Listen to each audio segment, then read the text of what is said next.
there are plenty of fish in the sea. Some of them look totally like Nemo or Dory. Then there's the butterfly fish and fancy guppy, which is indeed really fancy. And then there's... What on earth is that? I would definitely not pay for a diving experience to see this guy. The anglerfish has the unofficial title of the ugliest animal in the world, but I wouldn't dare to break that news to it.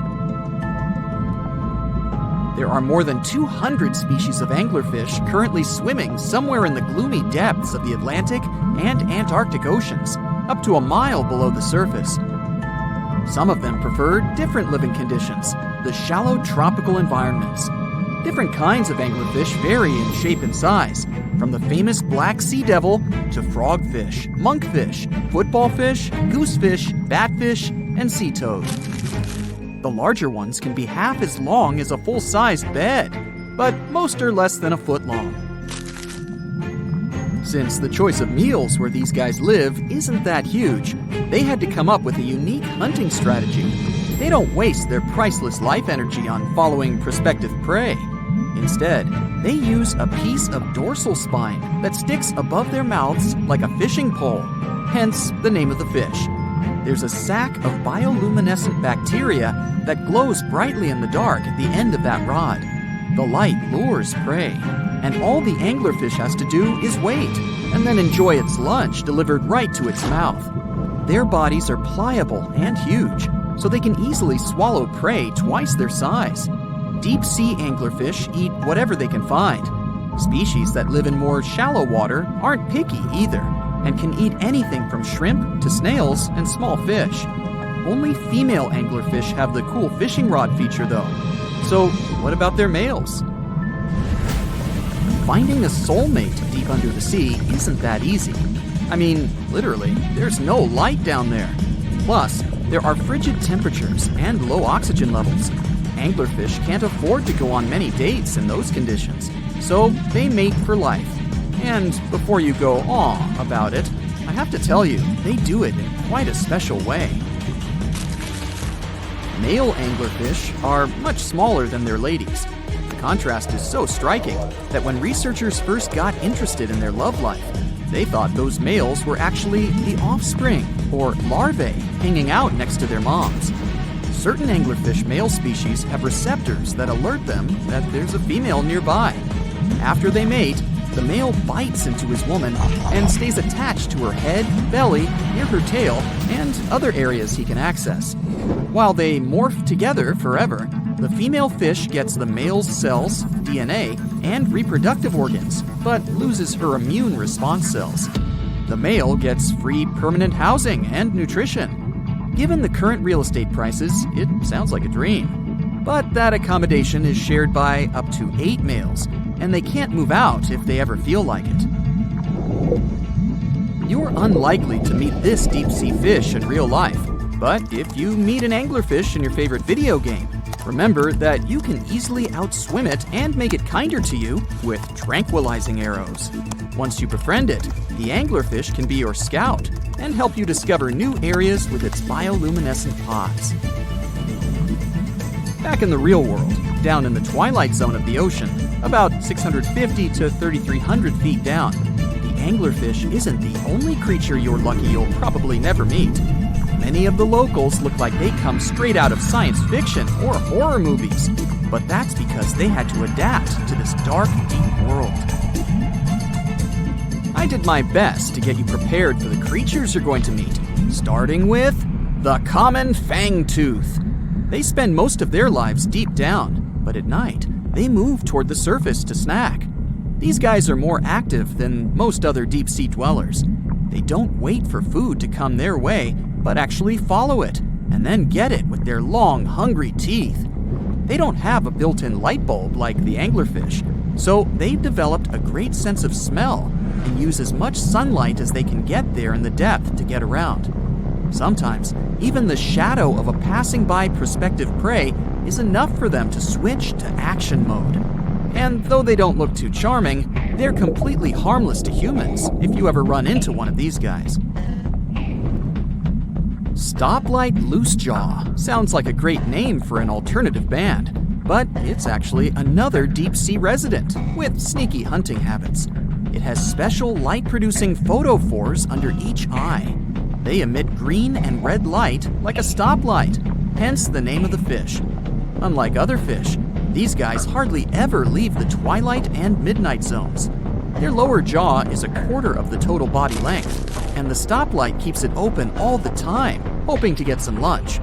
It looks like a ferocious predator, but mostly prefers zooplankton, with an occasional dessert of shrimp, krill, and fish. I'm sure you didn't expect to meet a hybrid of an eel and a bird, but here it is! The Slender Snipe eel has a beak, much like that of a bird, with curving tips. The beak is equipped with tiny hooked teeth that the eels use to catch the antennae of delicious shrimp. And it sure is slender, stretching up to 5 feet and weighing only a few ounces. Scientists don't know all of this guy's secrets, since it's pretty tricky to study in their natural habitat. But it looks like they only produce offspring once in a lifetime, and then pass away. Glass squids like to take it easy in life, and literally go with the flow. They're filled with a solution which is lighter than water, so they don't have to make any effort to move around the deep sea, looking for food and partners. These creatures are transparent, so they blend into any landscape and don't even cast a shadow while moving. Talk about a great survival tactic. If danger finds it anyway, it can transform into a lumpy ball, pushing its head and tentacles into its mantle cavity. It can also release ink into the mantle and go from transparent to black. The same ink can protect it against hungry whales and seabirds. Another tactic they use to scare off predators is to activate their light-emitting organs around their eyes. I'm getting hungry. Maybe I can snack on this sea cucumber. Ouch, it's moving! So I guess it doesn't belong in a salad after all. These soft-bodied fellows live in all parts of the ocean, from shallow waters to the deep underwater world. Most of them slowly move around with their tiny feet, but some crawl around by flexing their bodies. Sea cucumbers can shed their internal organs when there's a predator approaching. Those sticky organs distract the intruder, and the happy cucumber moves on and just grows the organs back. What's that glistening in the distance? Looks like someone dropped gems in the water. That's a sea sapphire, also known as the most beautiful animal you've never seen. Some males of this type of copepod can change color from deep blue to purple, red, or gold. 1 second later, it's gone. And it's back, shimmering bright. The secret to this magic is that their bodies are transparent and reflect light differently at certain angles. It looks like it's their way of communicating between each other and attracting mates. Female sea sapphires don't have the same superpower, but their eyes are bigger compared to males, probably to spot them from a distance.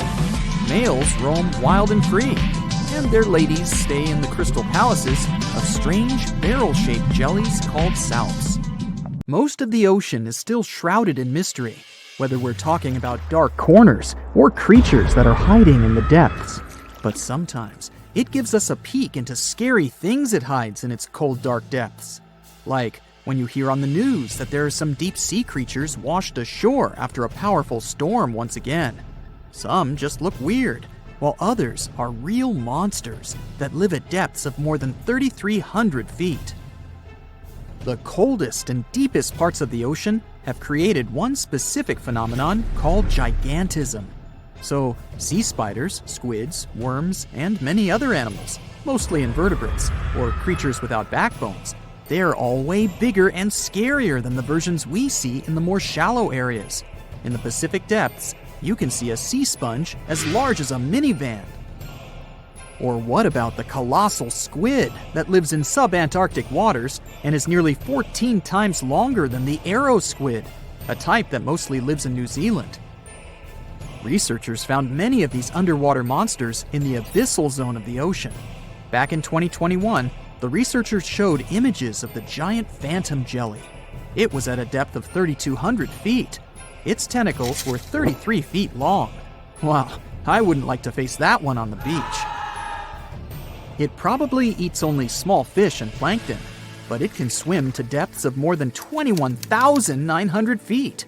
And down there, this giant jelly doesn't have enough food. How does it survive then? Scientists haven't figured it out yet. And there are even more questions related to the giant squid, the biggest one ever found. This monster is 43 feet long, with a weight of nearly a ton. Imagine if those tentacles would grab your car, or something like that. They would smash it like it was a toy. There's no light in the abyssal zone. Sun rays just can't penetrate that deep. So there's no algae or underwater plants there. Local animals mostly eat snow. Marine snow is not like the regular one you build a snowman with. It consists of any small flakes or remains that fall from the surface of the ocean. Maybe even some leftovers that animals up there couldn't eat. So it's not much. But apparently, it's enough for very large creatures that hide deep down there, like giant squids. Squids that generally live at such depths don't bother going after their prey. They just wait until the poor animal swims right up to their long tentacles and falls into a trap. It may not be the best method ever, because not many animals will even swim into these dark, cold parts. But it's the method that saves energy. A giant squid eats only 1 ounce of fish daily, which is approximately 45 calories. That's nearly 50 times fewer calories than an average person should eat per day. So when a squid gets 1 fish, it saves it for a couple of days. I hope giant squids won't get the idea to go to the surface and look for food when there's not enough of it in the abyssal zone. And I hope even more that giant Greenland sharks won't get that same idea. You can find them at depths of up to 7,200 feet. They're twice as slow as we usually walk. They swim at a speed of 1.12 feet per second. Their slowness is part of the energy-saving mechanism that creatures down there need to survive. But they can speed up in the form of short bursts when they need to catch prey. But they kinda change their diet from predator to scavenger, considering their environment. There will be more leftovers falling from the surface than animals to go after. Greenland sharks grow just 0.4 inches per year, and they're mostly 20 feet long, which means they live for a very long time, sometimes up to 400 years. They also have a slow metabolism, and that's one of the main factors for their long life, too. Greenland sharks like to spend their time in cold waters. They're adapted to that, since their tissues have specific chemical compounds that prevent the forming of ice crystals all over their body. That means they have some sort of natural antifreeze. So what makes them so big? Scientists are still not sure, but some theories try to explain it. There's this thing called Kleiber's rule that says bigger animals tend to be more efficient. Just take a small fish and compare it to a whale with a mass hundreds of times bigger. The whale has a greater metabolism. It conserves energy more efficiently and loses less of it to the surroundings through heat. Moving on, bigger animals can ingest bigger prey. They're more likely to go through tough issues in their environment or defend themselves from predators going after them. Also, the body gets bigger when temperatures are lower. The Greenland shark is a perfect example. So are giant sea spiders. Sea spiders are generally common, and you find some very small ones at 0.04 inches. But in deeper parts of the Antarctic, they become 3-foot-long giants. They grow so big because the cold water has more oxygen. That way, more of it diffuses into the animal's body, and that allows it to grow bigger. Yeah, both as a creature and a nightmare. And how about this giant tube worm? Researchers found it accidentally while they were exploring the mysteries of the Pacific Ocean floor. They stumbled upon unusual hydrothermal vents. Volcanic heat is a thing that gets them going. As water seeps down through faults or cracks in the rock, these vents change their direction. When the water gets out of the vent, it's rich in different minerals and chemicals. Most animals wouldn't survive being around this toxic soup of chemicals, but not these tube worms. They came as a true surprise, because not only are they not bothered by these toxic vents and the almost boiling temperature of the water, but they developed entire ecosystems there. They're unique because they don't need sunlight to survive. Instead, small bacteria are their main source of energy. That bacteria gets their energy directly from these toxic chemicals. So it's not photosynthesis, but a process called chemosynthesis. And these tube worms don't have mouths. These bacteria live inside them. Strange story, huh? Plus, these scary worms reach up to 8 feet. Giant isopods are no better either. They lurk at the depths of the ocean of 1,640 feet or more below, far away from the sunlight, looking like some monstrous wood lice. They spend most of their time on the seabed, hoping to find some food falling from higher levels of the ocean. Check out their small hooked claws at the ends of their legs. Isopods use them to remain more stable while moving around the ocean floor. Since there's no light, they have long antennae that help them feel their way around.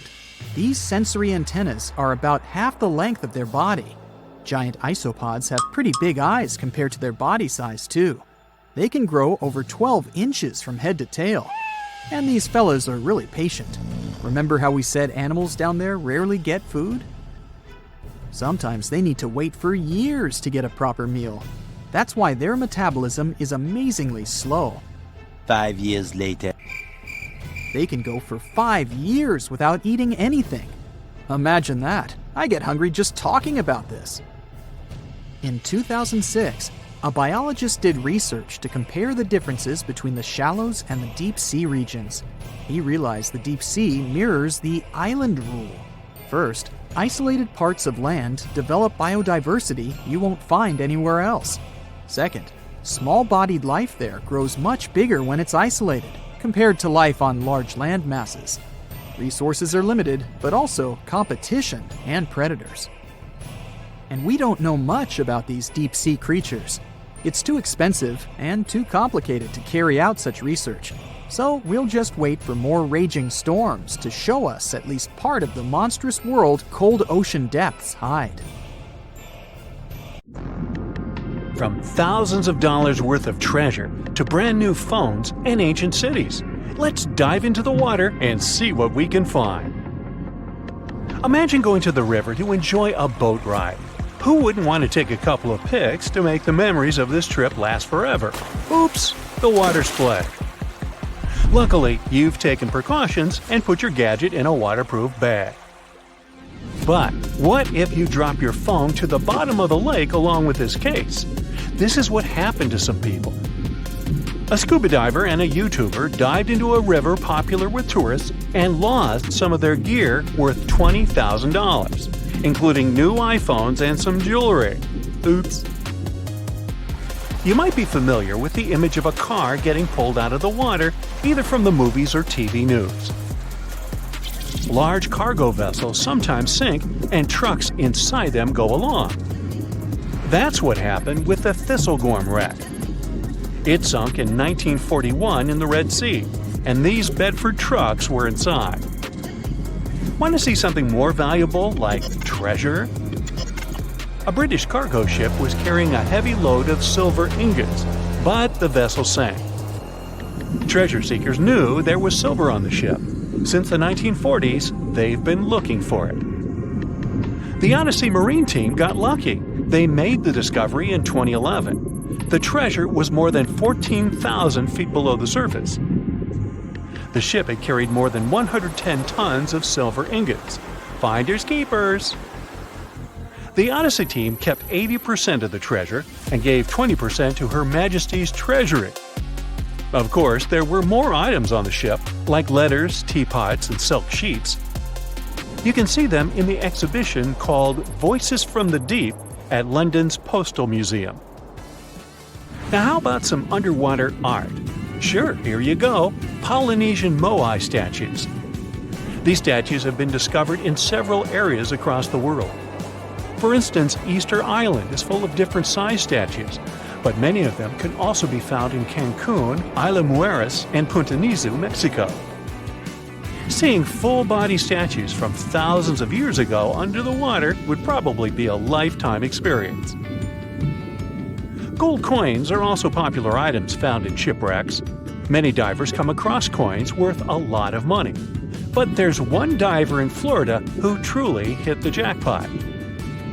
In 2015, they stumbled upon nearly $1 million worth of treasure. The discovery was 51 gold coins, 40 feet of ornate gold chains, and a rare coin that was made for Philip V, the King of Spain.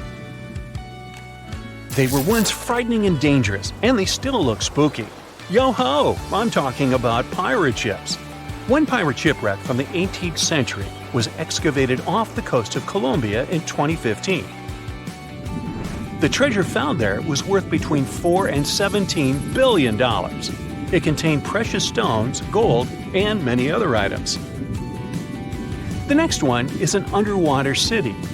Neapolis is a city washed away by a tsunami. It was built on the coast of North Africa nearly 1,700 years ago. Divers uncovered the city's remains in 2017. Researchers have also discovered Roman columns, as well as household goods and tools. Now, let's go all the way back to 1503. Portuguese explorer Vasco da Gama was fighting a storm when he lost his ship Esmeralda.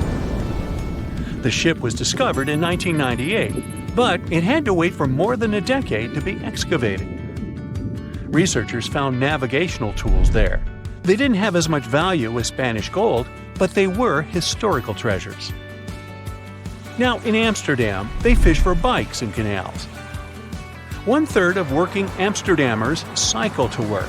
Others use their bikes for different purposes, like exercising, going shopping, and so on. There are more bikes in Amsterdam than permanent residents. Unfortunately, many bicycles and even some cars end up in Amsterdam's canals. The fact that Amsterdam has 165 canals with a combined length of 60 miles doesn't make the authorities' job easier. Obviously, the owners don't throw their bikes into the water. Bikes can end up in the canals because of strong winds, vandalism, theft, or by accident.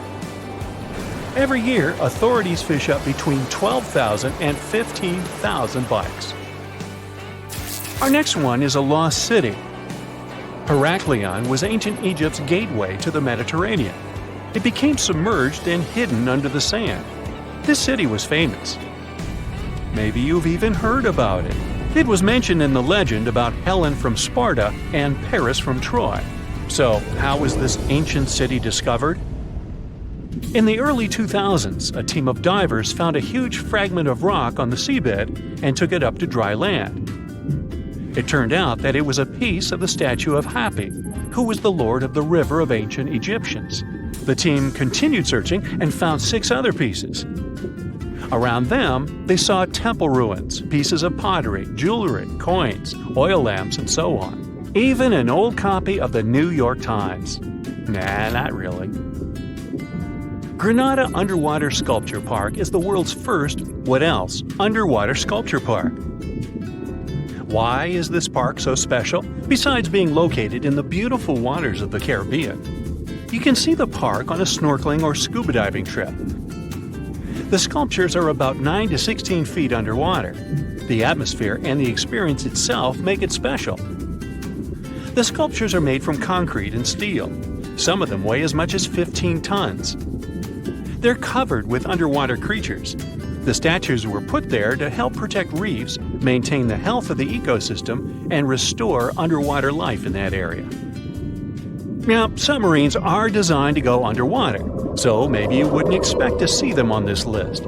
But submarines do, in fact, sink. Divers have discovered many submarines. For instance, an Australian submarine was found off the coast of Papua New Guinea more than a century after it had sunk.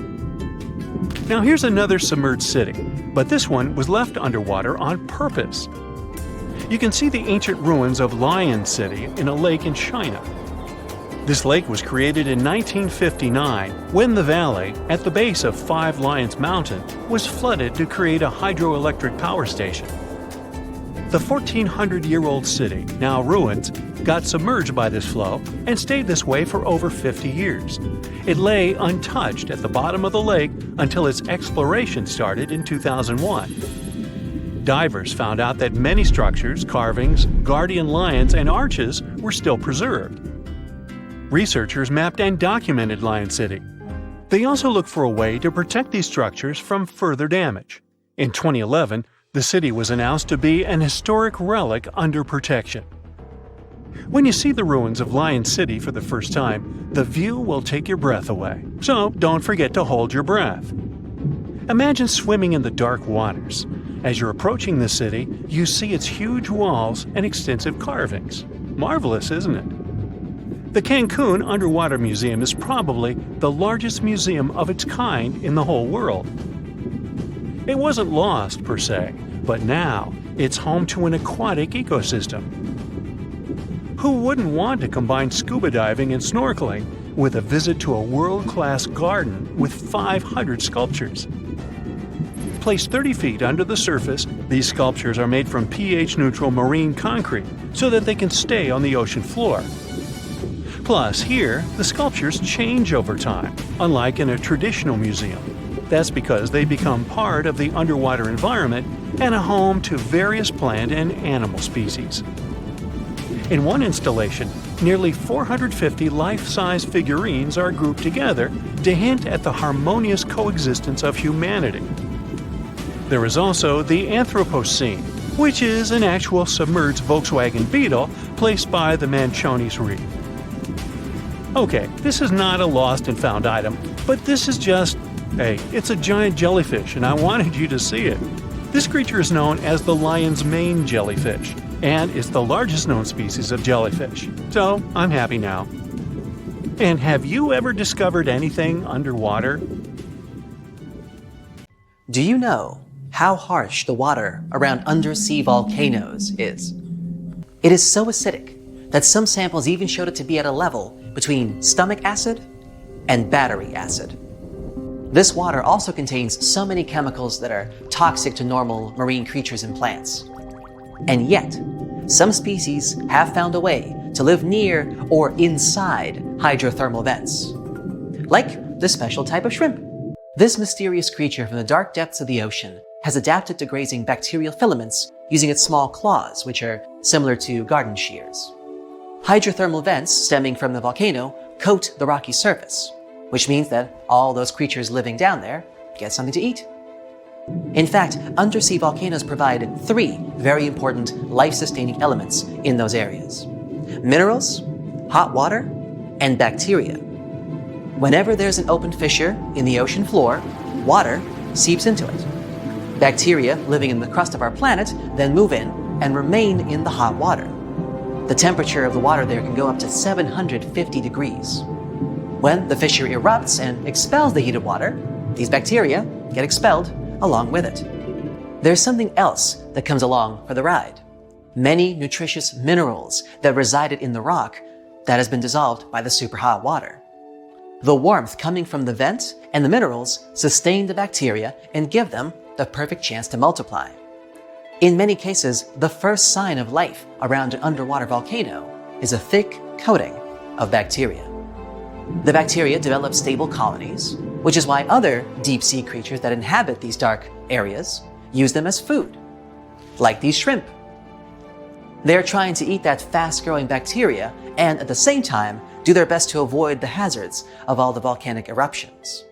The waters surrounding undersea volcanoes are usually too acidic and hot for humans to dive to, even when there is no lava, ash, or steam spewing from the craters. But when a group of researchers took adequate equipment and finally managed to leave their camera in the hot acidic waters for an hour, they had no idea that they were going to find... Are those sharks? They were hiding in the deep, orange, murky waters around the Solomon Islands submerged Cavachi. Different shark species, including hammerheads, scalloped hammerheads, and reef sharks. The story gets even better when you realize Cavachi is an active volcano with pretty common eruptions. Apparently, submarine boiling lava and underwater explosions don't scare those sharks at all. It's their home, where they feel safe and comfortable. They must have done a great job evolving into this harsh environment over millions and millions of years. So now they can swim through steam and lava without any issue. One of the reasons could be the special pores that they have near their snouts. One of these theories even says if these pores allow sharks to sense changes in the magnetic field of our planet. And sharks need that information for homing and migration, but that also means that they can detect cyclones and hurricanes, thus able to skillfully avoid them and similar dangerous situations in time. Back then, scientists also discovered a sleeper shark about 12 miles from the volcano. It's a specific type of shark that usually lives in the northern Atlantic and Pacific, or in some cases even further south near Antarctica and Australia. Alright, now let's check out this unusual worm. Don't let its rainbow glow fool you. This mysterious creature is actually a scary predator, with jaws usually seen in horror movies. This creep lives 3,900 feet deep, down in the muddy seafloor near northern New Zealand. A team of researchers took a 3-week expedition throughout deep-sea areas in the volcano-rich Kermadec Ridge. This enormous area included 3,800 square miles of canyons, continental slopes, mountains, and hydrothermal vents, parts where undersea volcanoes release gases and hot water. And that's where they found this thing. There are 10,000 species of these worms in the oceans. Most of them have tails and segmented bodies, but they usually look pretty different from one another, depending on the area where they live. There is also a tube worm, which we also call the Pompeii worm. This type lives in hydrothermal vents, deep down on the ocean floor. The temperature down there sometimes goes over 140 degrees. Up next, we got a snaggletooth dragonfish. A team of researchers found these tiny critters in underwater volcanoes near the coast of Sydney. It's a black fish with translucent fangs that looks way scarier than most fish you'd see close to the surface because it lives in warm, acidic water near undersea volcanoes. Humans rarely get to see these deep-sea fish. Alright, how about a lobster? The Uroptychus squat lobster lives in depths of up to 4,600 feet, mostly somewhere around deep-sea coral. They're called squat lobsters because they look similar to true lobsters but are flattened in shape from the top and bottom. They don't go around carrying their shell with them, but their carapace is flexible and soft enough so they can squeeze their body into small crevices. When they do this, they leave their long, sharp claws exposed so they can keep unwanted visitors away. It's hard and dangerous to directly go into dark ocean depths and study underwater volcanoes, so researchers came up with a new way to do it. They study deep-sea coral. As they develop, the skeletons of black corals contain a record of the noble gases in seawater. This helps scientists collect information on volcanic activity near these corals. Check out these unusual yellowish creatures known as snake stars. Researchers saw them on an undersea peak at a depth of 4,000 feet. They spend most of their time wrapped around coral branches. That's where they can easily capture food particles from the perches around them. Volcanic vents themselves hide some very pretty unusual creatures, such as these small, hairy, red-eyed crabs, too.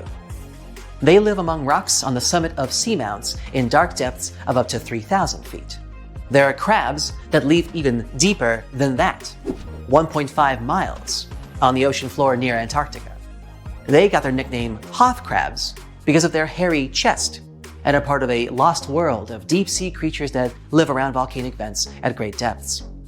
Big male Hoth crabs spend most of their time highest on the mineral spires of the vents. That's actually the closest to the hot fluids that go out of them, where smaller male crabs live at the base of the mineral spires. After they get together, females crawl away, looking for the warm fluids that seep from the sea floor. They are rich in minerals, but they can be toxic to their young, so they need to get far away. This way, female crabs move to a safe place and hide from the potential predators, like seven-armed sea stars and big sea anemones. Wow, the cavalcade just never ends, huh? Now these next creatures, the Galapagos snakes, don't live in undersea volcanoes, but it's still fascinating how they've managed to adjust to living on the summits of volcanoes.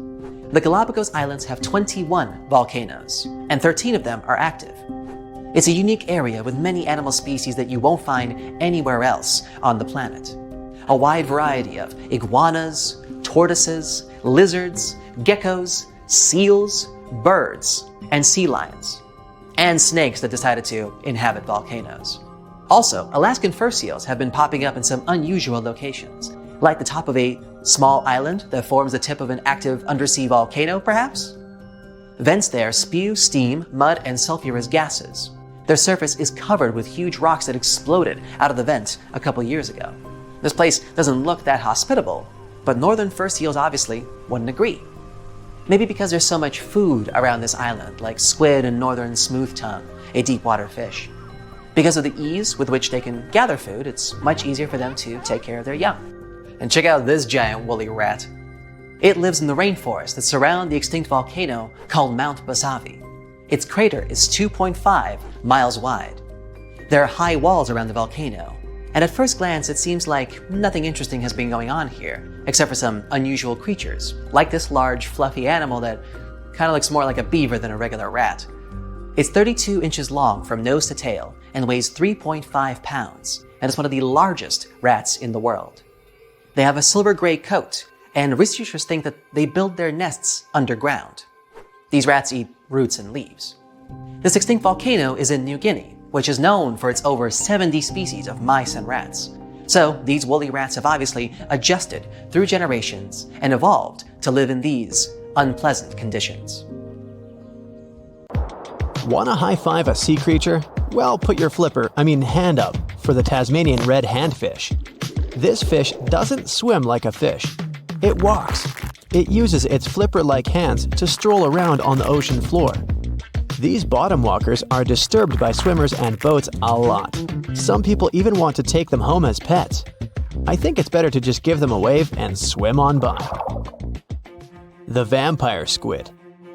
Its species name is Vampiroteuthis infernalis, which translates to vampire squid from hell.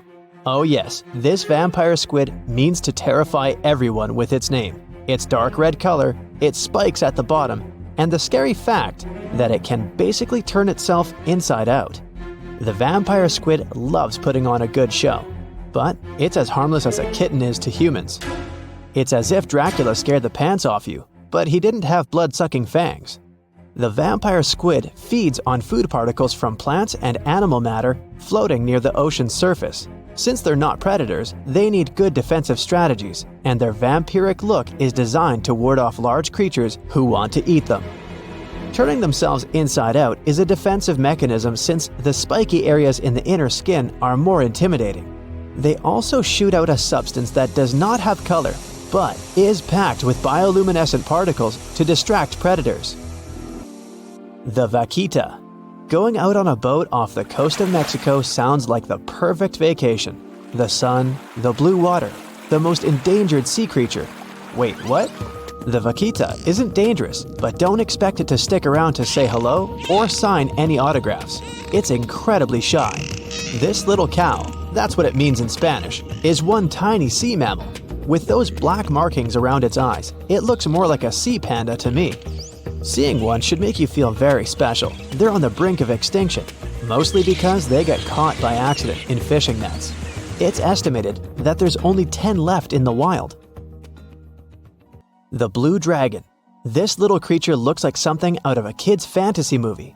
It's called the blue glaucus, casually referred to as the blue dragon or blue angel. It can be found in many places, the Atlantic, Pacific, and Indian Oceans. It's kind of a mollusk and it only grows to be about an inch long. What you think is the back is actually the mollusk's bright underbelly. It regularly floats on its back so that its blue colors help it camouflage with the water's waves. The blue dragon isn't just pretty, it's also smart. It usually feasts on Portuguese man-o'-wars, also known as Physalia physalis. The blue dragon stores their stinging cells for later use, in essence, stealing their defensive mechanisms. When the blue dragon is threatened, it releases those stinging cells it stored, directing them at an enemy to sting them with more power than the Portuguese man-o'-war would have been capable of. As they can store a huge amount of stinging cells, they can be a threat to humans. So, if you find one, don't pick it up. It's best to admire it from a distance. The barrel-eye fish. If you ever wanted to have Superman's X-ray vision, looking at the barrel-eye fish will make you feel like you gained that superpower at some point in your life without even realizing it. The barrel-eye has a transparent head, so you can see how their eyes and brain look inside. This magnificent creature lives in the deep sea. This is the lowest level of the ocean, where strange creatures roam in near freezing temperatures and constant darkness. They're exposed to water's pressure that's almost 1,000 times that of the surface. If the idea of the deep sea sends a shiver down your spine, stay tuned to learn about another of its creatures later on. The barrel-eye fish can be found in the Atlantic, Pacific, and Indian Oceans. You might be wondering, why oh why would a fish have a see-through head? And that would be a fair question. Since the species was discovered in 1939, it was believed that the fish's eyes were set to see straight ahead and couldn't move. So it was assumed that they had tunnel vision. Scientists Bruce Robinson and Kim Reisenbichler from the Monterey Bay Aquarium Research Institute recently discovered that the fish can move its eyes vertically to see through the top of its translucent head, thus noticing if there are predators or prey nearby. The transparent head also allows more light to enter so they can detect prey better. It's believed that the barrel-eye fish eats jellyfish and small fish species. If you dive in the ocean at night, you might be lucky enough to see how orange ball corallomorph blooms in the dark. But make sure to be quick because as soon as you turn on your flashlight to take a good look, it will retract its tubes back into itself. The Megalodon. The whale shark isn't the biggest shark known to humans. If the entire shark species were a kingdom, the prehistoric Megalodon would be the ruler of the sea. Megalodon roamed the ocean a long time ago. About 15.9 to 2.6 million years back between the early Miocene and late Pliocene eras. While they've long been extinct, people are still amazed to learn about these gigantic sea beasts. Megalodon could reach anywhere between 45 feet to 60 feet in length with jaws more than 6 feet wide. A fossil of a tooth that once belonged to a megalodon measured at 7 inches. Needless to say, I'm pretty stoked that these guys have long been extinct. But there's still some adventurers out there hoping to meet this monster one day. The Dumbo Octopus. This adorable creature, or creepy creature, or however you want to see it, is officially called Grimpoteuthis. More casually, it's referred to as the Dumbo Octopus, named after the Disney character. Though Dumbo, the elephant, not the octopus, was teased for his big ears, it's highly unlikely that this adorable octopus gets teased by its water neighbors. They are the deepest living octopuses, living in the deep sea, and you know how scary that place is. They're only about 8 inches tall and spend their days hovering just above the seafloor eating snails, worms, and other food they find in the current or near ocean vents. There are nearly 17 species of Dumbo octopus, and they all have differences in height, color, and body parts. If you can't get enough strange animals, you'll be glad to learn that the deep sea has barely been explored by humans. So keep an eye out. There are bound to be more fascinating animals discovered in the deep in the future. The sea angel. These creatures might look and sound pretty cute, but their diet is far from sunshine and lollipops. Their favorite food are sea butterflies. They lay mucus traps for them and wait in ambush. The squat anemone shrimp. This shrimp is tiny, only 0.5 inches. It's also known as a dancer shrimp because of its peculiar behavior. When agitated, it raises its bottom above its head and does a little dance. Divers also say it readily jumps on their hands and cleans them. The coconut crab. This guy may look pretty creepy, especially when the sun goes down. Mature coconut crabs are around 3 feet in length. Their preferred foods are coconuts, but they can also hunt down lizards and even large birds. The slender snipe eel. Slender snipe eel is a slim and long creature that's still a mystery for marine scientists. It's 4 feet long and it has at least 750 bones in its spine, which is much more than any other animal in the world. The sea pen. Sea pen is 7 feet long and it has a lot of varieties, but most of them look indeed like a pen or a quill. The similarity is even more striking when the animal has a water-filled bulb that anchors it to the floor. The Persian carpet flatworm. This creature looks indeed like a carpet, despite being very small by comparison. It's only 4 inches long, able to become both male and female. It doesn't really mate with other flatworms.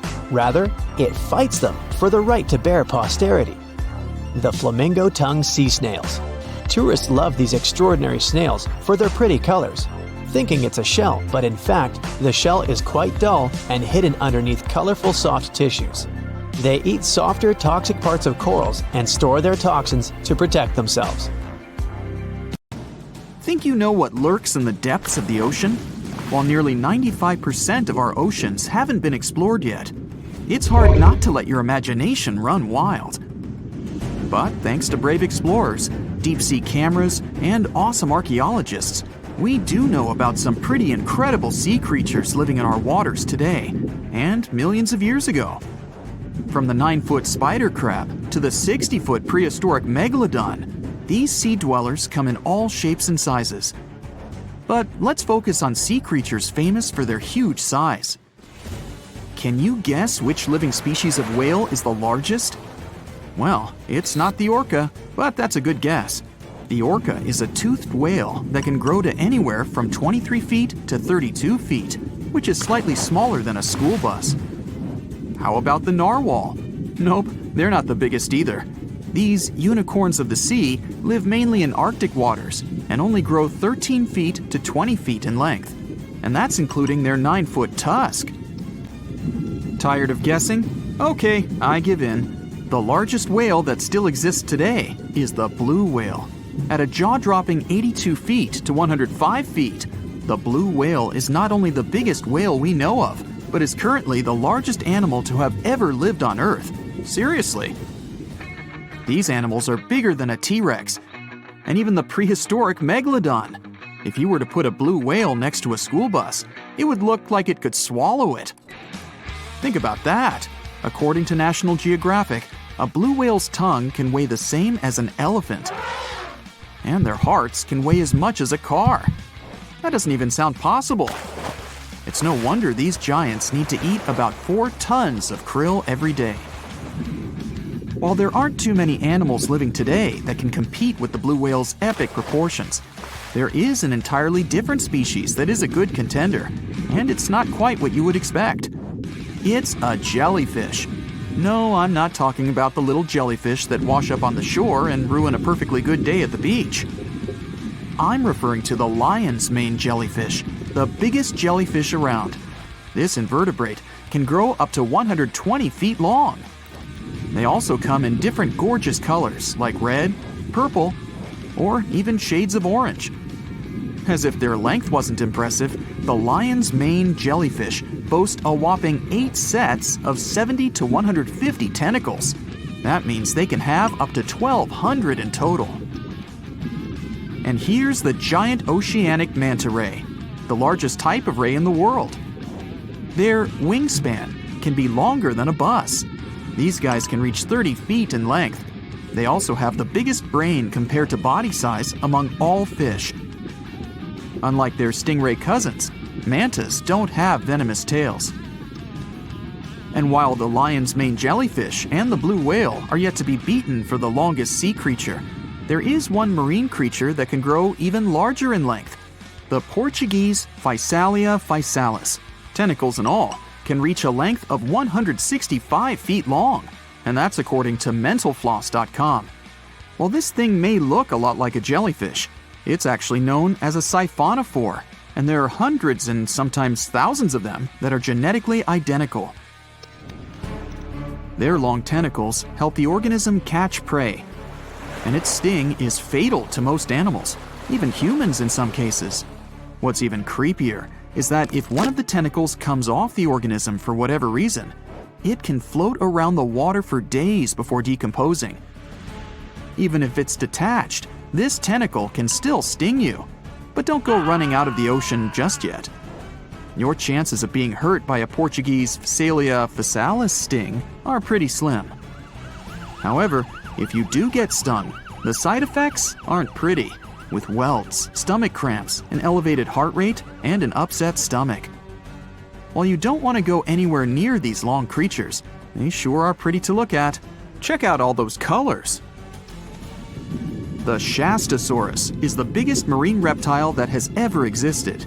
These predators lived during the late Triassic period, about 210 million years ago.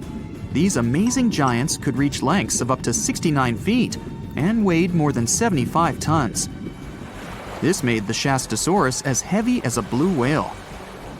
And if you could stand this creature up vertically, it'd be as tall as a 7-story building. Despite appearances, the Shastasaurus was actually pretty slim for its size. Its ribcage was only 6 feet across. You'd think that this big guy was chowing down on other dinosaurs, but that's not the case at all. This reptile survived on a diet that consisted of small fish and cephalopods, like octopuses and squids. The Albertonectis is a bright representative of the plesiosaur family, meaning that this marine reptile had a small head on an incredibly long neck and large flipper-like limbs that helped it move through the water. These creatures occupied the seas around North America 76 to 70 million years ago. The length of this sea monster could reach 38 feet, with its neck taking up 23 feet of that length. Its neck was a true record breaker. It had a whopping 76 bones in it. No other animal known to humankind has had so many vertebrae in its neck. Scientists aren't sure why they needed such a lengthy neck. They might have used it to collect shellfish off the seabed, or perhaps it helped them capture their main prey, fish and squids. This aquatic reptile also had gastroliths in its stomachs. Some of them were as big as 5.5 inches in diameter. The Tylosaurus belonged to the Mosasaurus family. It dominated the shallow seas of North America about 85 to 80 million years ago. This was an enormous predator, with the biggest representatives reaching 45 feet in length. It had a narrow hydrodynamic body with a blunt, powerful head that the animal used to ram and stun its prey. Its body was equipped with agile flippers and a long tail decorated with a maneuverable fin. The Tylosaurus was a carnivore, and its diet included not only fish, turtles, and small sharks, but also other mosasaurs, plesiosaurs, and flightless birds. Meet Ophthalmosaurus. This prehistoric reptile thrived during the late Jurassic period and lived in oceans all over the world. Ophthalmosaurus weighed somewhere around 6,000 pounds and grew to approximately 16 feet long, according to newdinosaurs.com. That's about the same length as the beluga whale that exists today. It's too bad these guys went extinct before we had a chance to see them ourselves, as their cartoonish wide eyes and dolphin-like features are pretty darn cute. Of course, the Ophthalmosaurus evolved over time to become ophthalmologists, or eye doctors that we know today. No, that's just a lie. Just testing you. The Mosasaurus is a truly gigantic predator that dominated the seas all over the world about 66 million years ago. According to fossil evidence, some specimens could be more than 50 feet in length. This fact makes the Mosasaurus the biggest marine carnivore of its time.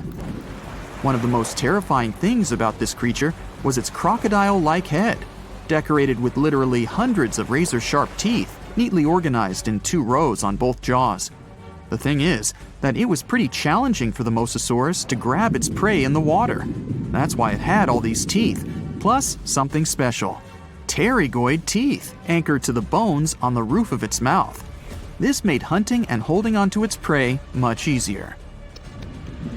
The Styxosaurus belonged to the plesiosaur family and lived during the late Cretaceous period, around 85 to 70 million years ago. Upon first glance at this dinosaur, you might mistake it for a sea snake, and it'd be an honest mistake. Styxosauruses were about 35 feet in length, but over 16 feet of that consisted just of their long snake-like neck. They had a comparatively small body and weighed approximately 4 tons. Their mouths were full of razor-sharp cone-shaped teeth that they used to catch fish. They didn't need to chew their prey, thanks to the 200 small stones called gastroliths in their bellies that probably aided in digestion. At the same time, some scientists believe that the Styxosaurus used these stones to sink to the ocean bottom in search of particular types of fish. Looks kind of like Nessie to me. The stonefish. Stonefish aren't going to win any beauty contests, unless the pageant is for best rock look-alike.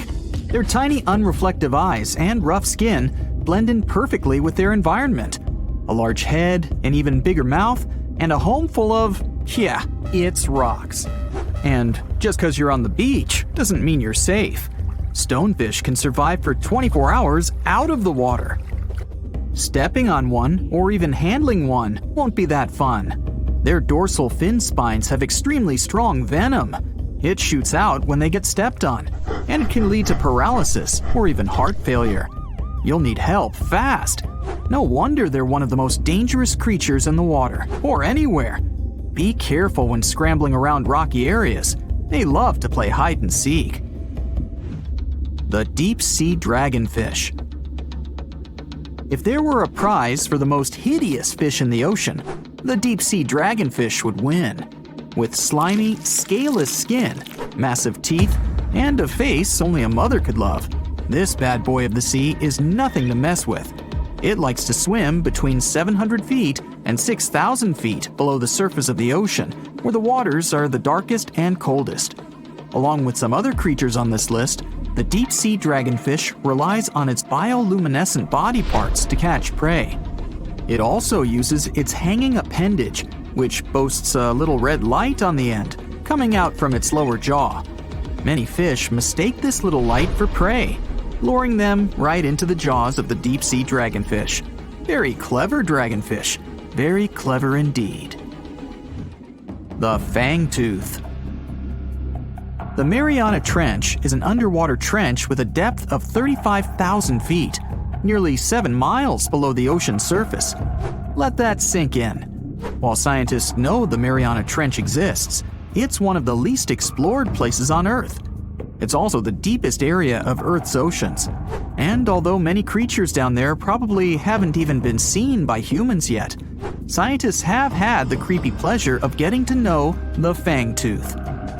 The Fang Tooth fish shamelessly lives up to its name. Just look at that thing. The Fang Tooth is carnivorous and feeds on just about anything it can find that gets caught in its sharp-toothed mouth. These fish rely on their contact chemoreception to find prey. In other words, they can sense chemical residue that comes off of other living organisms in the deep sea. This is because they don't have any light-producing cells on their bodies, unlike many other deep-sea fish. On top of all that, it's pretty dark down there, so whatever crosses their path, they chomp on. While these guys look pretty scary, they're not a threat to humans. They only grow about 7 inches long. Even so, I wouldn't want to run into one of these things during a relaxing swim in the ocean. The Dunkelosseus. Strangely enough, this prehistoric fish, known as the T-Rex of the seas, had no teeth. Those were replaced with bony plates that allowed it to have the strongest bite among other monsters of its size. The Goblin Shark. If you thought the movies about sharks were scary, this next deep-sea creature will make you swear off going for dips in the ocean forever. However, it lives 3,000 feet underwater, so you'll never likely see it face to face. The Goblin Shark looks like a cross between a shark and a creature from your worst nightmare. These sharks boast a protruding sword-like snout with a jaw that juts out to match. Unlike other sharks that have more of a gray hue, this creepy thing looks not so pretty and pink. Aside from their scary demeanor, what do scientists really know about the Goblin Shark? Well, not much, except that they can grow up to 18 feet in length. Looks like there's still a lot to learn about these guys, if you dare to. By the way, did you know that sharks don't sleep? Many species have to keep water moving over their gills to get oxygen, so they can't fall into a deep sleep like we do. That's why they stay half awake during rest. Typically, sharks don't even close their eyes. The Cookie Cutter Shark. This shark is a living horror, with lower teeth being big and sharp, while the upper ones are much smaller. When its teeth fall off, the shark eats them to maintain calcium levels. Pretty smart solution for a shark. The Frilled Shark. Studying the frilled shark is like looking through a portal back to prehistoric times. That's because scientists think that these eel-like sharks haven't changed much since their oldest ancestors roamed the deep sea waters, so they're sometimes referred to as living fossils. These sharks' mouths are filled with a terrifying 25 rows of backward-facing sharp teeth, 300 in total. They're designed to grasp prey and hold them tight so they can't get away, according to early studies of the shark conducted in 1884 and published in the Bulletin of the Essex Institute. Luckily for swimmers, the frilled sharks lived between 390 feet and 4,200 feet below the ocean's surface, so they'll probably never run into them. Probably. This is probably the worst nightmare of any dentist. The northern stargazer. Take a look at this cutie. The northern stargazer is definitely not something you'd wish to see on the ocean floor. This horrid creature hides its body under the sand, leaving its face above to wait for prey. The tasseled wobbegong. Here's another carpet shark on our list. It lies low on the bottom of the sea and patiently waits for its prey to come by. The Australian ghost shark. The Australian ghost shark isn't really even a shark, but a very bony fish. It's also a living fossil. It hasn't changed within the last 400 million years. Believe it or not, sharks and humans have a common ancestor that lived around 440 million years ago. Even though we both evolved in our own way, there are still some signs of that connection. For example, the genome of an elephant shark is very similar to humans. The Leopleurodon. This list of terrifying creatures would be incomplete without mentioning the terrifying and prehistoric Leopleurodon. This carnivorous marine reptile existed during the Colovian stage of the Middle Jurassic era and ruled the waters at 9 feet in length. Scientists believe Leopleurodon thrived in this deep-sea trench because of its ability to swim long distances and its 4 paddle-like limbs. While they probably weren't able to propel themselves toward prey like other animals of the area, they did manage to accelerate and attack very ruthlessly and efficiently. Additionally, they relied on their long snouts to smell prey, which leads scientists to believe they didn't rely on sight for hunting. This means they could have thrived in the dark Mariana Trench. Around 150 million years ago, Leopleurodon became extinct due to competition for prey against other thriving marine reptiles. And I think I speak for all of us when I say, thank goodness for that. Considering that scientists have only explored 5% of the ocean floor and found some of the scariest sea creatures imaginable, one can only dream of what other animals reside in the deep sea waters. Perhaps it's best to keep them in your imagination. Am I right? The megamouth shark. This shark is a filter feeder, and it's friendly to humans, although its huge mouth can look quite threatening. Like basking sharks, it swims with its mouth constantly wide open, as if it were on Twitter. The gulper eel. This deep-sea eel has an easily distended belly that allows it to swallow prey twice its size in a single monstrous bite. They have very unusual jaw shapes and can reach about 2 to 3 feet in length. Do you see that large log near the ocean floor? Maybe it's part of an old ship. Treasure, gold, diamonds, I'm rich!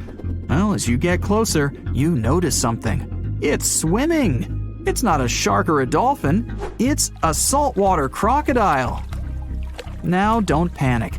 If you bump into one of these reptiles in the sea, it's unlikely it'll think of you as food. Crocodiles have a special valve in their throat that stops them from drowning underwater, but that doesn't mean they can't bite. Usually, they're heading to a nearby island, and the quickest way there is to body surf. They can't really take the ferry, you know. Watching one from a distance should be okay. Just don't swim to shore right away. They love to ambush their lunch in shallow water. If there's one time I'd want to see a great white shark, it's when I'm diving with crocodiles. They'll gladly take a crocodile-sized nibble, given the right motivation.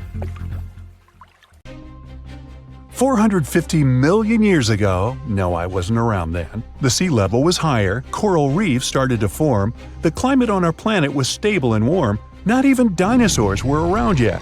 The time when bony and jawed fish we know as sharks appeared. They've been dominating the oceans and making other marine creatures flee in fear ever since. Many of them, like great white sharks, have evolved and adjusted to life in the open ocean as hunters with a pretty high position in the food chain. They're less diverse today than before. One of the reasons is the asteroid strike from the age of dinosaurs. After it reduced the number of shark species, only smaller and deep-water kinds that ate primarily fish survived. They started getting bigger over time. Near the surface, sharks such as makos or great white ones develop faster movements and are somewhat between gray and blue to blend in with their surroundings. The epaulet shark can even walk on the land. It can't take a walk on the beach because it can't breathe outside of the water, but it lives on coral flats in shallow tropical waters, so it can walk in kind of a crawling motion. But deep down below, there are mysterious, alien-looking, often huge shark species that didn't come to the surface, which is why they didn't need to adjust to the new environment and different conditions. They haven't changed a lot through time, so they're some living fossils. These creatures mostly don't have 5 gill slits, the most common number, but 6 or 7.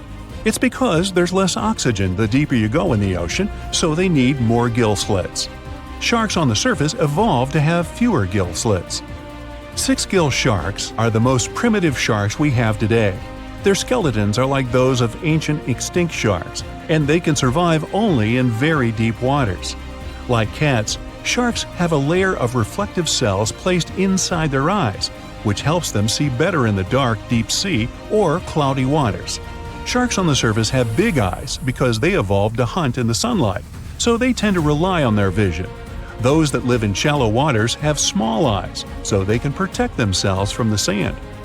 Like some other deep-sea creatures, 6-gill sharks also have bigger eyes to take in as much light as possible. They have more light-sensing rods, but don't distinguish colors that well. In the ocean's twilight zone, with the minimum of sunlight, there's a couple of bioluminescent shark species. They don't take in light within their eyes, but produce or re-emit it with their bodies.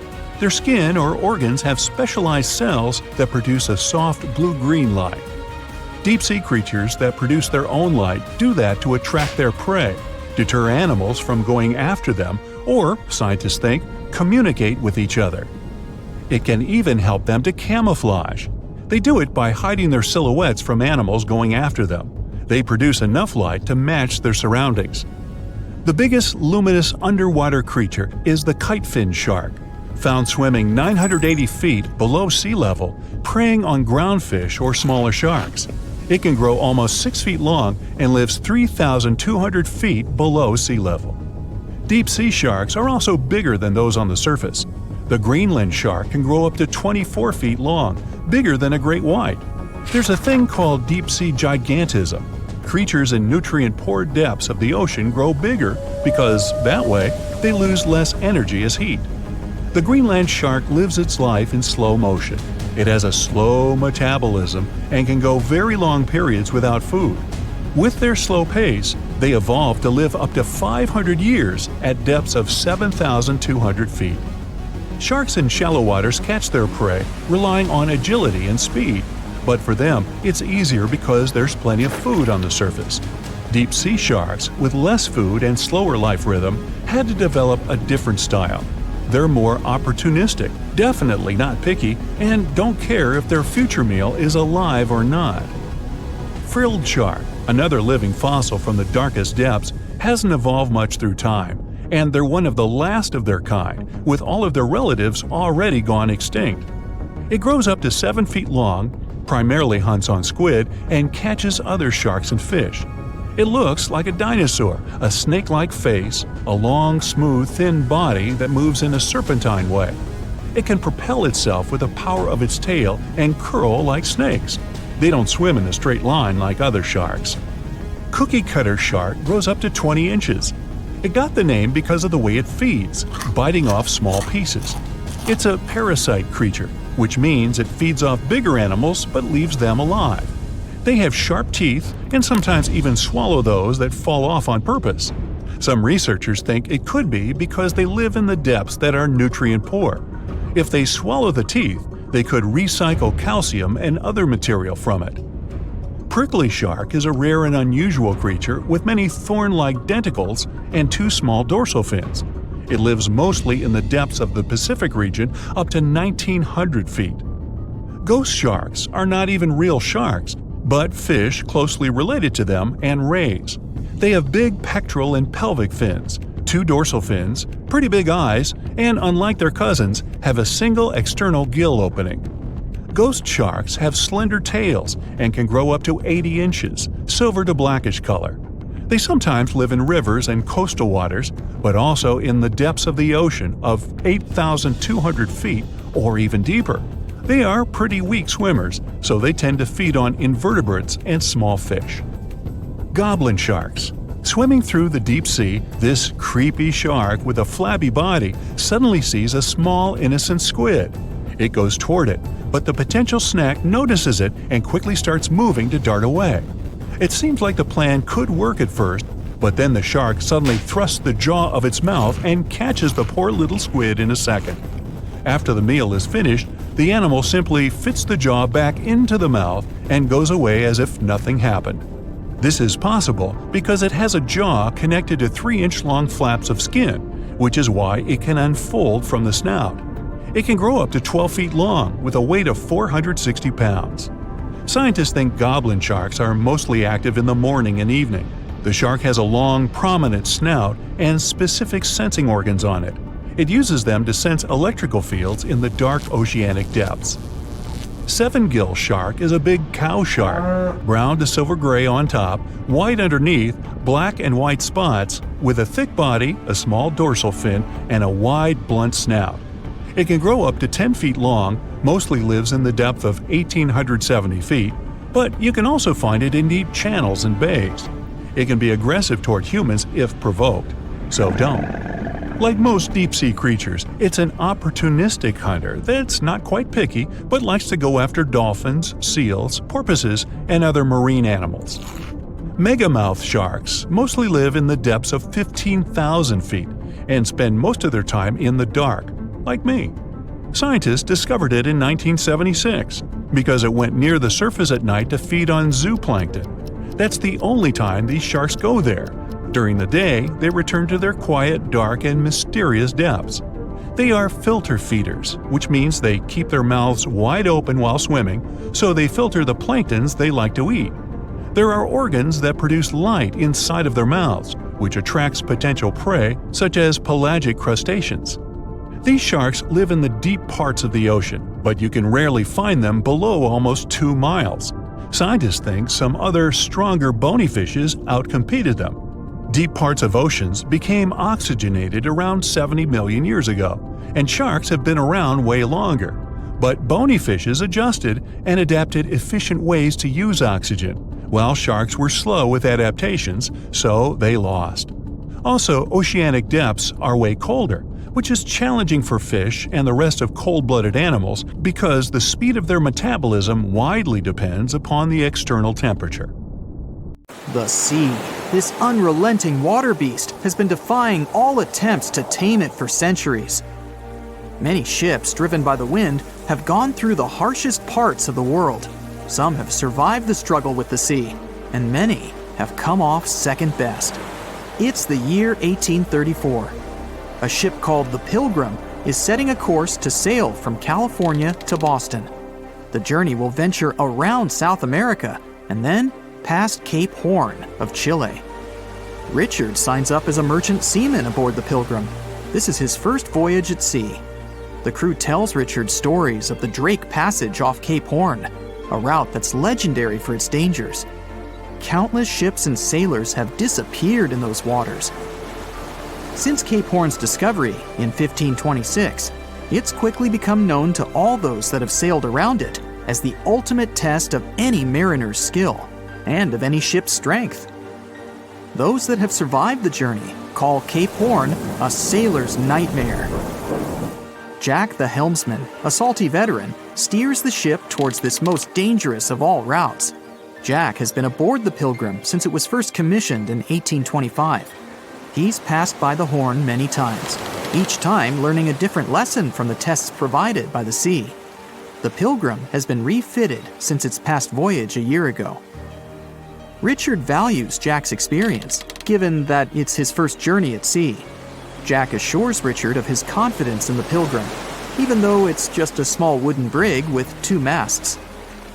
Jack's aware that wooden vessels are gradually becoming outdated, replaced by new steam-powered ships.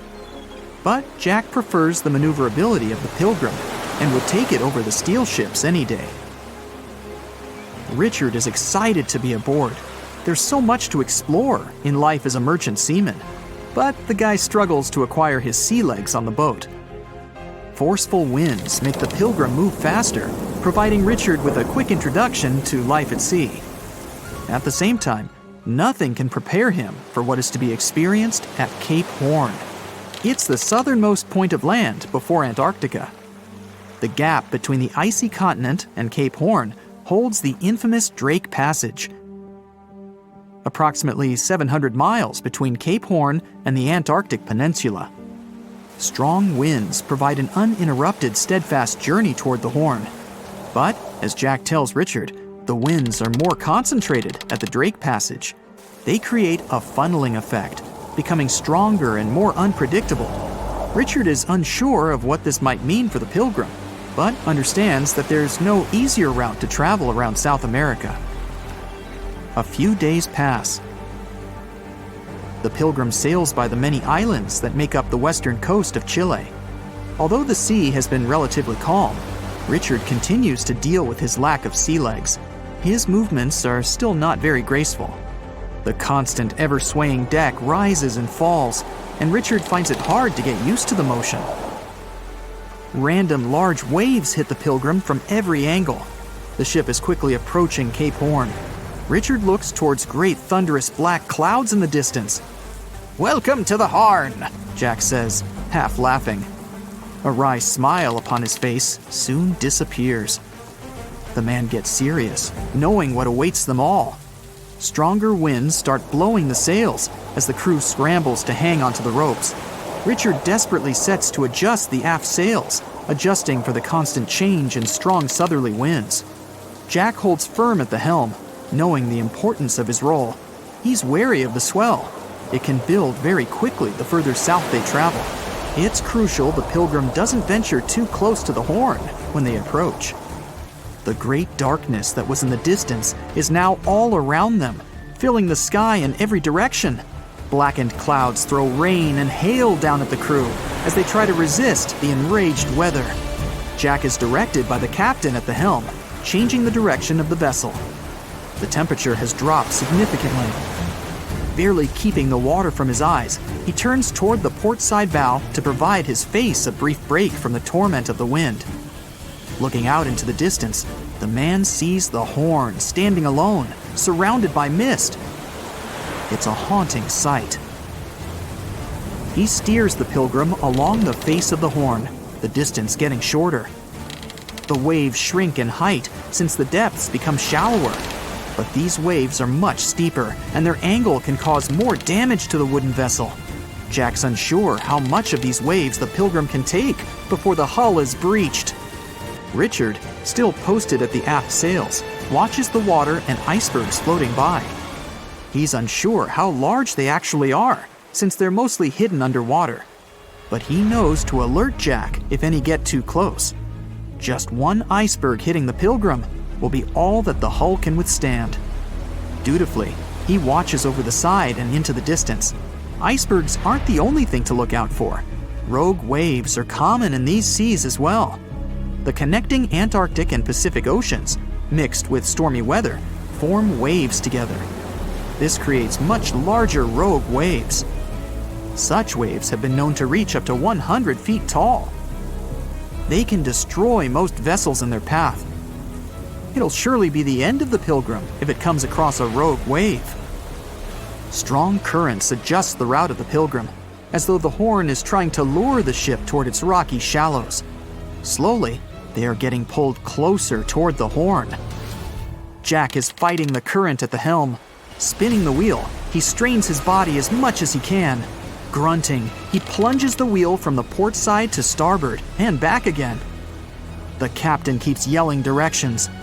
To a novice, they're extremely confusing. But Jack, a hardened veteran, continues to interpret the directions with ease, steering to readjust their course away from the horn. The captain orders Richard to assess the hull below the decks. With the level of pounding the Drake Passage has provided so far, it's surely harmed the ship in some way. Richard runs to the deck as another sailor yells something at him, but the noise of the sea makes it difficult to hear. A wave hits the side, flowing onto the deck. Richard manages to hang on to the mast before he's almost swept overboard. The entire front deck seems to be underwater. Hanging on as the water rolls off the sides of the ship and waiting for it to clear, Richard watches the horn slowly go past. Still, it beckons toward the Pilgrim, as though asking for its dues from the crew. The currents are still pulling the ship, while the storm is raging on, with no end of the struggle in sight. The storm is growing ever larger and fiercer. Richard gathers himself to head below and assess the damage. After a slow descent to the lower decks, Richard can finally look over the hull from the ship's quarters. There's no damage from what he can gather. But he's shocked by the depth of the water inside. It's now at waist depth. Cups, amongst other things, float in the water. Even inside the ship, the guy can't escape the waves. Unable to make sense of it all, he stands frozen, listening to the almighty power of Mother Nature outside. The sea roars even more wildly, waves constantly thudding against the hull. It sounds like a somber drumbeat, a slow countdown to the demise of the Pilgrim.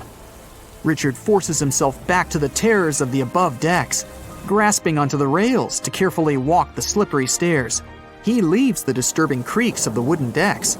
They're soon replaced with the strained sounds of the ropes, the yells of other sailors, and the deafening roar of the sea crashing all around him. Jack is at the helm, focused on his role, still fighting the wind and the waves, even with the addition of ice and frost. It seems that the world around him has set its heart to distract the man from his duty, but Jack pushes on determinedly. For 9 days, the Pilgrim fights the constant changes in stormy weather, facing all kinds of obstacles, but the ship manages to make it through.